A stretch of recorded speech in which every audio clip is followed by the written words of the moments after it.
to retire. Kano APC chieftain regrets voting for President Tinubu. Also, Emo accuses Anambra security outfit Agwere Chamber of extrajudicial killings, demands apology compensations from Governor Soludo. Details now.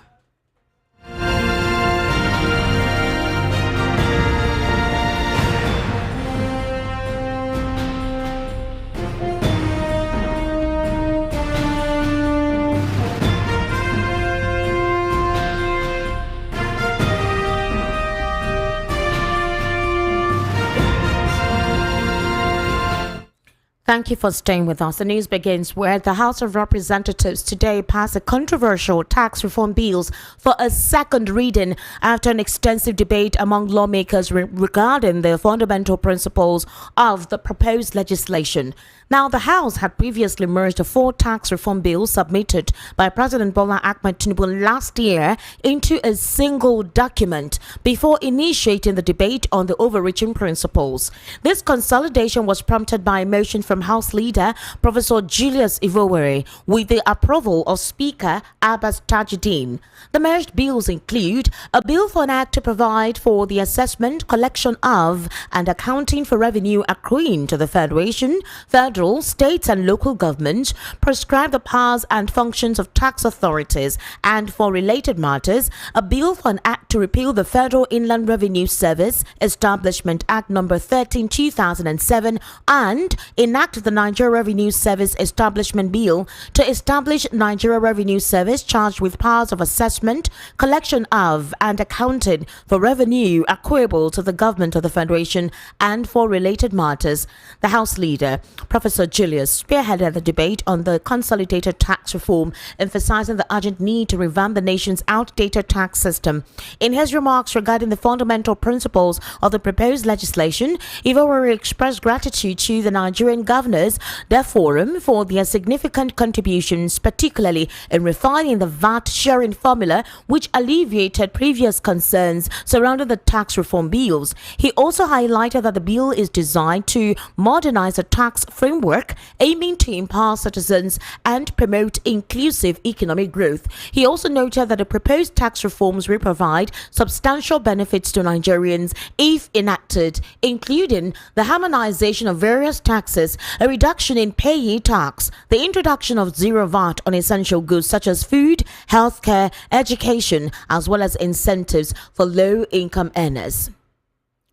In a very recent development, however, the situation where the operators of the national grid have reacted to reports that the grid suffered a fresh collapse today, being the 12th of February, which has plunged the country into absolute darkness. Now, shops, businesses, homes have been in absolute darkness throughout the day. Nigerians on social media, however, reacted as soon as the power went off across the country, prompting fresh fears of another collapse of the national grid. However, minutes after the development, operators of the national grid via their official X account issued a statement. Now, they also failed to either confirm or deny fears about a grid collapse, but simply warned against fake news. The test statement reads, "Beware of fake news merchants." Meanwhile, the Minister of Power, Adebayo Adelabu, has declared that the national grid would continue to collapse until the repair on Ugwachi-Bochi-Makurdi line is executed. He further disclosed that the attempts to repair the line have been hampered by insecurity in the north and therefore called for the insecurity to be addressed. In his words, the inability to fix a damaged line as a result of insecurity is putting undue pressure on existing infrastructure and has made the grid fragile. Adelabu also pointed out that the grid is old and requires a total overhaul to make it efficient. He, however, denied reports that the national grid collapsed 12 times in 2024, saying it experienced only 8, out of which 5 were full and 3 partial collapses.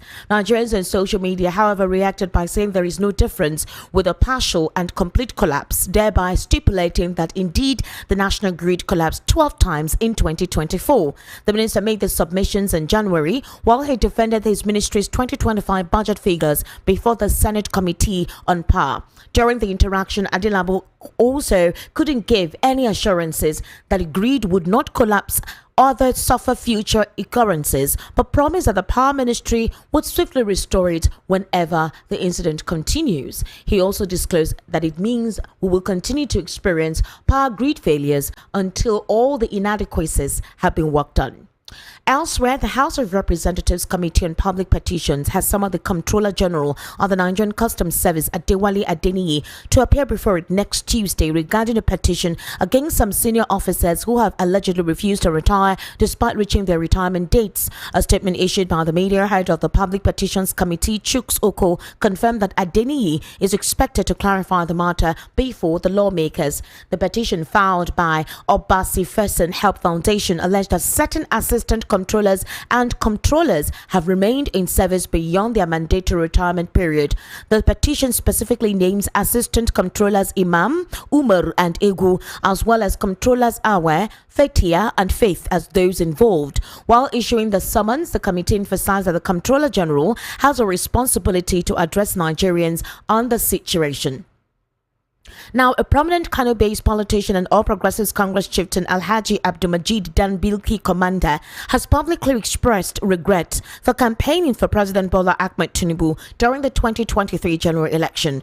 Via a telephone chat with the Daily Trust, Commander stated that President Tinubu has failed to meet the expectations of many Nigerians who voted for him based on the current performance indicators. According to him, and I quote, "It pains me, but it is the truth, and let the truth be told. I'm an active member of the APC, but I must admit that Nigeria's administration under APC has failed Nigerians." Commander stated that he had never regretted an action as much as he regrets campaigning for President Bola Ahmed Tinubu. He explained that he dedicated his time and resources to convincing people to vote for the party and now feels he misled them. He identified himself as a representative of the masses, also sought forgiveness from the public for promoting promises that the APC-led government had not delivered. Now, the indigenous people of Biafra, IPOB, has accused the operators of Chukwuma Soludo-led state government security outfit Agụechimba of extrajudicial and barbaric killing of youth in Anambra State. IPOB made the allegation in a statement issued on Wednesday by its media and publicity secretary Ima Powerful. Powerful alleged that Agụechimba operatives carried out a barbaric execution of innocent youth in Ezukala community in Orumba local government area of the state. He also accused Governor Soludo of creating the security outfit purposely to fight against his political opponents in the state. He, however, stated that IPOB is not against any drastic efforts by the Anambra state government to weed out criminals tormenting the state. He also disclosed, however, that the former Ebubagu operatives have been rebranded as Agụechimba in Anambra State, now led by an agent named Mr. Kenneth Emeakai. IPOB, according to Emmanuel, says IPOB will not allow you to get away with the indiscriminate slaughter of innocent Igbo youth the way you did in the past. IPOB is not against you doing your job and Anambra State, but it is dangerous for you to kill Igbo youth without proper investigation. Powerful stated in addition to targeting criminals and kidnappers, Agụechimba security outfits should also pursue headers who are terrorizing the state from forests and bushes, engaging in activities such as kidnapping, raping women, and destroying lands and properties.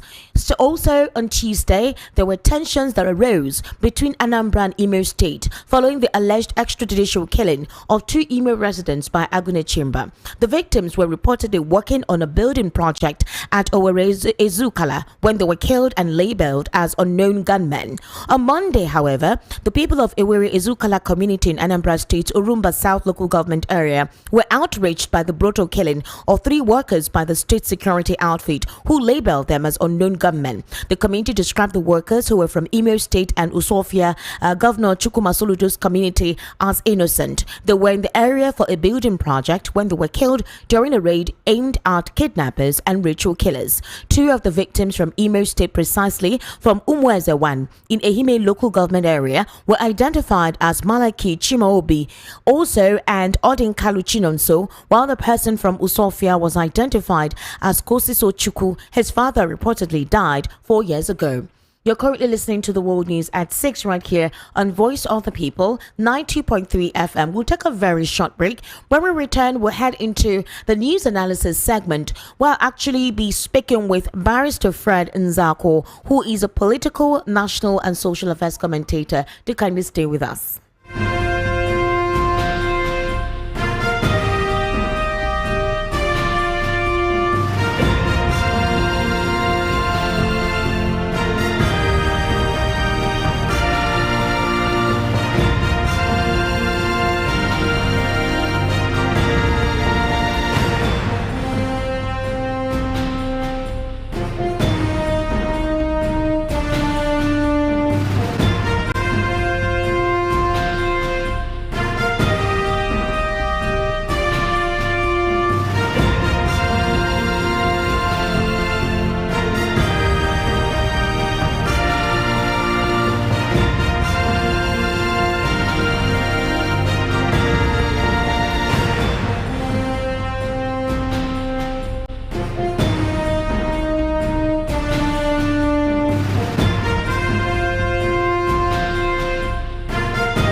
All right. Thank you for staying with us. This is still the World News right here on Voice of the People, 90.3 FM. Actually have Barrister Fred Nzako joining us via the telephone. Barrister Fred, good evening and thank you for staying with us today. Can you hear me, Barrister Fred? You're not coming out via the console. I don't know what is wrong. Can you hear me appropriately? Okay, I think there's a problem with the cord. I can't connect with you. Let me put you on speaker. Barrister Fred, it's quite an unfortunate situation in Imo State between Imolites and Anambrarians. So, you know the Agone Chamber security outfit. There's been a couple of tussle between the Anambrarians and Imo State. Two young boys were killed by the Agone Chamber community. Now, the Agone Chamber security outfit. One of them is supposedly they were working on a building site at Anambra State when these security outfits started a raid. Now, according to the community members, they said those two individuals were innocent. They are saying that the new security outfits is a reformation of the IPOB, who actually carry out extrajudicial killings, according to the community members. Now, there's supposedly a cold, silent war between Imolites and Anambrarians. A couple of persons say that this is politically motivated to distort whatever relationship or supposed normalcy that is supposedly gradually returning to the Southeast. How would you react to this?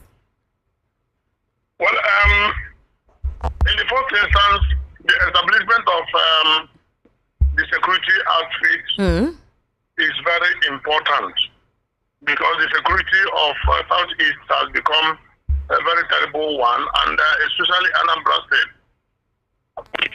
Speaking seems to have become the epicenter of a terrible insecurity situation. So one should not blame the government for establishing the security outfit. Secondly, in carrying out security operations, sometimes there are some collateral damages. Sometimes that you cannot, in all cases, extinguish. The only thing one can do is that with diligent operational activities, you could minimize such collateral damages. Barrister, how? I thought the idea is when you apprehend these guys, if they did not have any weapons to fight you, if they were not carrying any arms, how do you just kill indiscriminately? It depends on the nature of the challenge. Take for example, somebody is in the midst of a criminal, and in the course of pursuing the criminal, the person is harmed on the way. That is collateral damage. Nigerian Air Force, in a bid to bomb Boko Haram, has several times bombed villages. They didn't intend to bomb the villages. They didn't intend to kill the people in IDP camps. But these are human errors that sometimes can happen. It happens all over the world. Barrister Fred Nzako. But we are not trying to justify the fact that collateral damages happen. What we are asking is that there should be diligence in prosecution of operations. But that is not enough to say that the two sister states, Anambra and Imo, will be engaged or embroiled in a sort of a cold war on account of that. Because the people themselves know that the challenges facing them is more than ordinary, that can meet the eye ordinarily. So it needs desperate situations, need desperate attention to be able to solve. But Barrister Fred, forgive me for interrupting you here. Forgive me for interrupting you here, Barrister. I just need you to help me listen to this illustration. You are doing a raid, agreed. You entered a building site where people were working, and then you just started shooting indiscriminately. It's a different thing if people were shooting back at you. It's a different thing if people were throwing weapons at you. You saw individuals working, and for you, based on suspicions rather, you just killed them. What is the process supposed to be like? If you were defending yourself, it's different that you came, they were shooting at you, and you defended yourself and you shot them. These were workers. What stops them from taking these guys, asking them questions what they are doing, or possibly even take them to their station, investigate them, call their family members to indeed identify these individuals as indeed working? How can you call this collateral damage? It's not like they were just shooting sporadically. They were deliberate when they entered that site. So already the Southeast there are a lot of issues going on in the Southeast. Now a question now comes from a security outfit from the same community. You're the same tribe. Would you go about indiscriminately killing without investigating and asking proper questions? I just need you to help me explain that. Without holding brief for the security outfit and without defending their actions, the narrative is one-sided. In matters like this, when there are challenges like this, when people that are not supposed to be killed are killed, thorough investigation should follow. It's only after thorough investigation that you'll be able to come out with the facts of what happened. Your narrative is purely one-sided, and of course, you possibly must be putting the people who are against the security outfit. Don't forget that the criminals who are not comfortable with the establishment of the outfit may be also fueling such narratives. And it is only thorough investigation that you unravel the proper details and the true picture of what happened. And if you now run to town with one-sided narrative, you'll be just raising emotions unnecessarily. Barrister, have you seen the videos? Have you seen the videos? Did you see the videos of the encounter? Because I've seen the videos. In fact, the Imo community members took the bodies and put them on the road to display to the Agune Chamber community persons that these their sons are indeed innocent.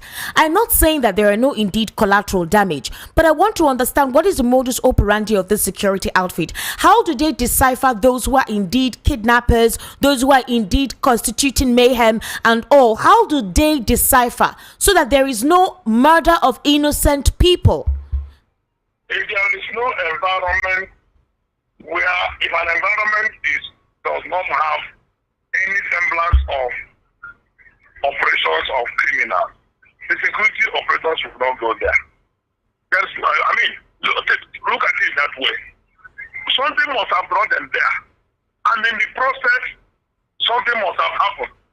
It is only thorough investigation that will forget the emotions and sentiments of the community people. Yes, they are entitled to the emotions, they are entitled to their sentiments. Don't forget that every criminal has family. I'm not saying that the victims are criminals, but I am saying that in certain operational actions, certain collateral damages are seen. Police could have issues of accidental discharge. This is not police, so this one is not police, so I am saying that even trained police often have accidental discharge. Now these are all collateral damages.